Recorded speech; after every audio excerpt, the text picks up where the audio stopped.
compañeros estudiantes, docentes y televidentes de nuestro canal YouTube. Le damos la bienvenida a iniciar este proceso disertativo. Mi nombre es José Agustín González Díaz, estudiante de maestría en Ciencias Naturales y Matemáticas de la Pontificia Universidad Bolivariana, seccional José de Medellín.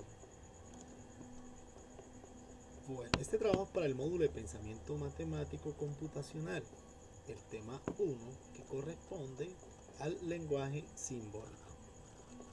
El objetivo de este trabajo obviamente es presentación de una disertación. El tema para elaborar esta disertación es el siguiente: de qué manera la organización y análisis lógico de la información sobre una situación, utilizando diferentes formas de representación de la misma, favorece la construcción del conocimiento científico. Para dar inicio a esta disertación, vamos a despejar un poco los siguientes tres temas: lenguaje, conocimiento y comunicación. Vamos entonces a continuar con la definición del lenguaje. ¿Qué es lenguaje? Está íntimamente ligado al ser humano y está inmerso en varios aspectos de nuestra vida diaria, y ha sido estudiado desde diferentes perspectivas de pensamiento y definido desde diferentes puntos de vista. ¿Sí? ¿Qué quiere decir esto?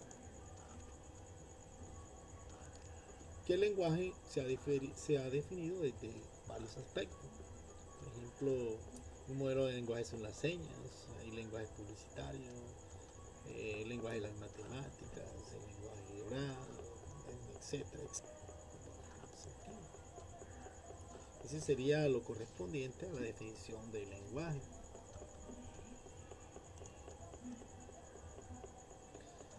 Ahora vamos a dar una mirada al lenguaje y su incidencia en el conocimiento según algunos autores importantes en esta rama.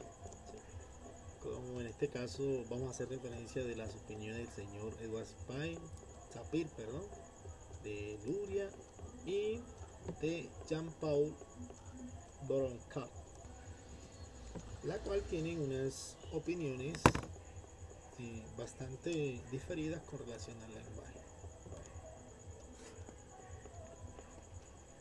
Alexander Luria, en 1997, expone que el lenguaje es un sistema de códigos con la ayuda de los cuales se designan los objetos del mundo exterior, sus acciones, cualidades y relaciones entre los mismos. Miremos un ejemplo. Este sería un ejemplo según Luria, como sería el caso a la hora de bautizar un nuevo invento, un nuevo descubrimiento. Supongamos que este niño descubrió este elemento que vemos aquí. Entonces decidió ponerle como nombre lápiz. ¿Sí? Lápiz de color amarillo sirve para escribir. Esa sería una de las apreciaciones. Otro exponente es Jean-Paul Boroncap. Boroncap en 1977 define el lenguaje como la instancia o facultad que se invoca para explicar que todos los hombres hablan entre sí. Una explicación bastante lógica desde un punto de vista poco profundizado.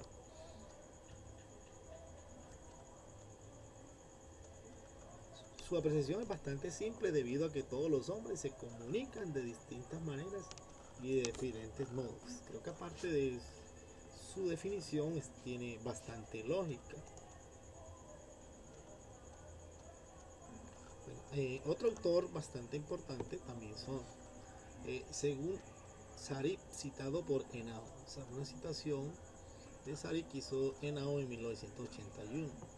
Dice: el lenguaje es un método exclusivamente humano y no instintivo de comunicar ideas, emociones por medio de un sistema de símbolos producidos de manera deliberada. llevemos un poco al contexto. El lenguaje es un modo exclusivamente humano. Aquí es un ejemplo, pues, que obviamente son los hombres, ni ningún tipo de animal lo van a hacer estos autores. La voz como vehículo de transmisión, solamente la voz puede ser un vehículo de transmisión para el lenguaje y que no debe ser, que no puede ser instintivo, sino humano. Recuerde que la parte instintiva la manejan son los animales. El diccionario de la Real Academia de la Lengua Española, en su edición 2001, define el lenguaje como estilo y modo de hablar y escribir de cada persona en particular. La precisión de la Real Academia de la Lengua no está muy alejada de la de Jean-Paul Broncard. La única diferencia es en escribir, ¿cierto? La Real Academia le hace un poco de ingreso lo que tiene que ver con la escritura.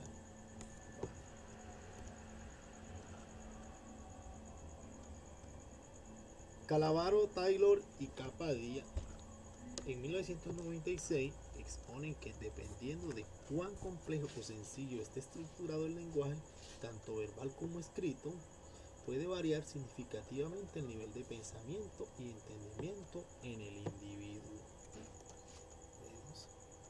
Según estos autores, depende de qué capacidad tenga el lenguaje verbal y dependiendo de qué capacidad tenga el lenguaje verbal o escrito, el nivel de pensamiento y entendimiento de las personas va a variar.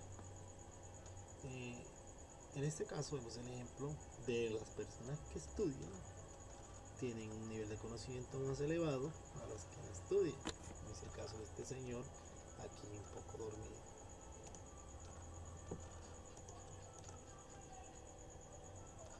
Bueno, ahorita vamos a hacer una pequeña definición acerca de lo que es el conocimiento.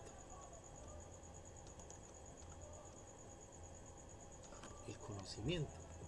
Hechos o informaciones adquiridas por una persona a través de la experiencia o la educación, la comprensión teórica o práctica de un asunto referente a la realidad.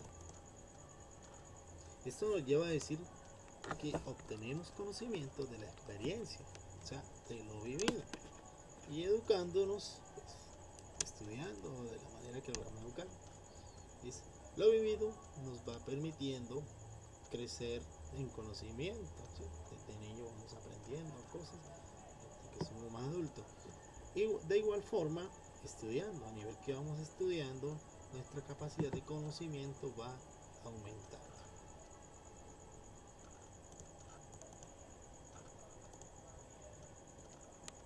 ¿Quién estudia el conocimiento? La rama encargada de estudiar el conocimiento es la epistemología. La epistemología se encarga del estudio del conocimiento, se ocupa de su naturaleza, su estructura y sus orígenes, ¿sí?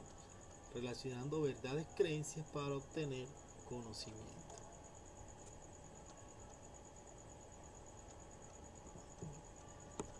A continuación vamos a despejar un poco algunas teorías filosóficas del conocimiento. A priori o verdadero.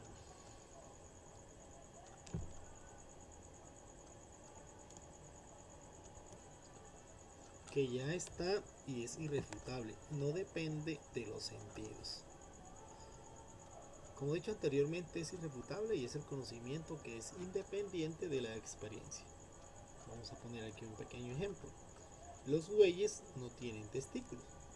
No quiere decir no requiere de ninguna investigación para ser establecido como verdadero.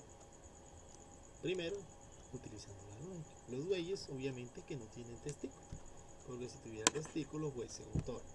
Por lo que en un caso es conocimiento a priori, o sea, no cambia.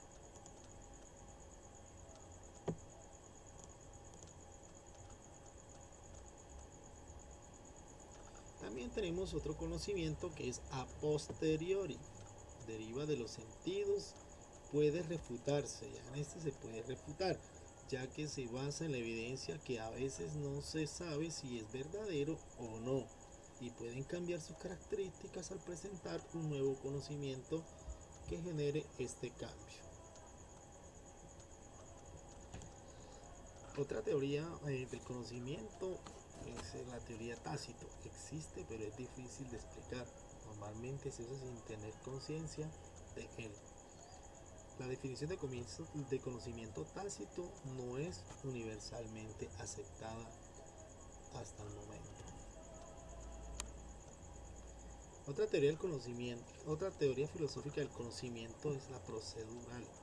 Se refiere a la forma en la que sabemos hacer algo, llevar a cabo una serie de pasos para resolver un problema. Los estudiantes demuestran este conocimiento cuando elaboran un ensayo, desarrollan una fórmula geométrica o realizan algún procedimiento. Y los docentes podemos favorecer este conocimiento al enseñar planes técnicos, lo cual incluyen habilidades de estudio. También se puede incluir diagramas de conceptos, mapas mentales y cuadros sinópticos, entre muchas otras herramientas.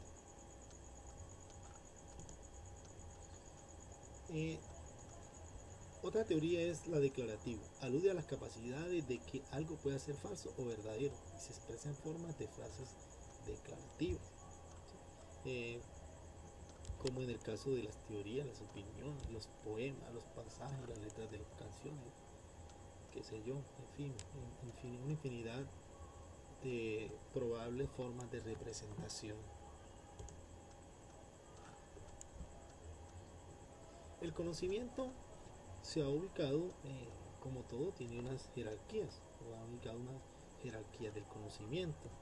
Tenemos el ruido, los datos, la información, el conocimiento y el metaconocimiento. ¿Sí? El metaconocimiento en la parte superior y el ruido en la parte inferior. ¿Qué es el ruido? Son elementos de poco interés y que ocultan datos, o sea, lo que afectaría. ¿Qué son los datos? Elementos de interés potencial. Recuerden que toda investigación necesita de unos datos. La información son los datos procesados que resultan de interés. Una vez tengamos los datos, los procesamos y obtenemos información. El conocimiento es la información especializada que nos es útil. Una vez evitado el ruido, tomado los datos y procesado la información, obtenemos el conocimiento. Y así sucesivamente llegamos al metaconocimiento, que es el conocimiento acerca del conocimiento y la experiencia.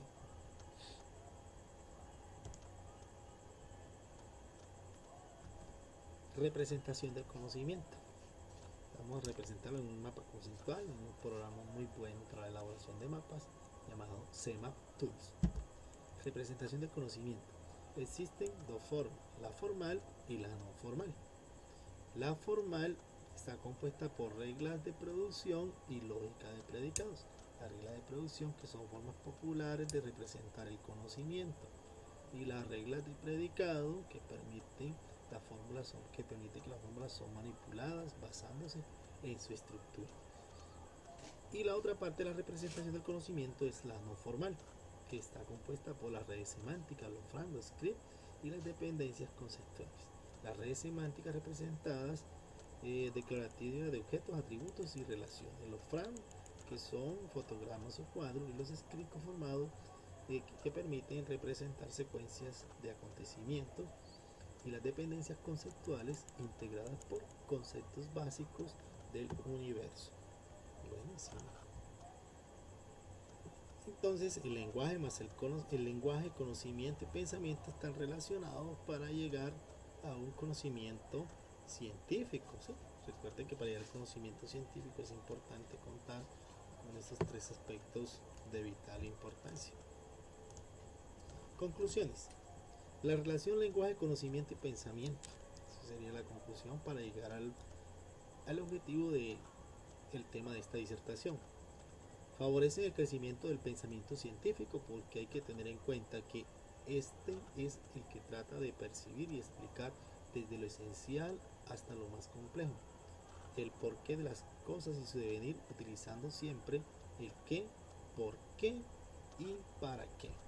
Estas es más o menos las conclusiones. Y aquí están las respectivas bibliografías. Fueron tomados en su mayoría los aspectos de la enciclopedia Wikipedia. Recordemos que esta es una enciclopedia libre que nos permite compartir la información que en ella contiene.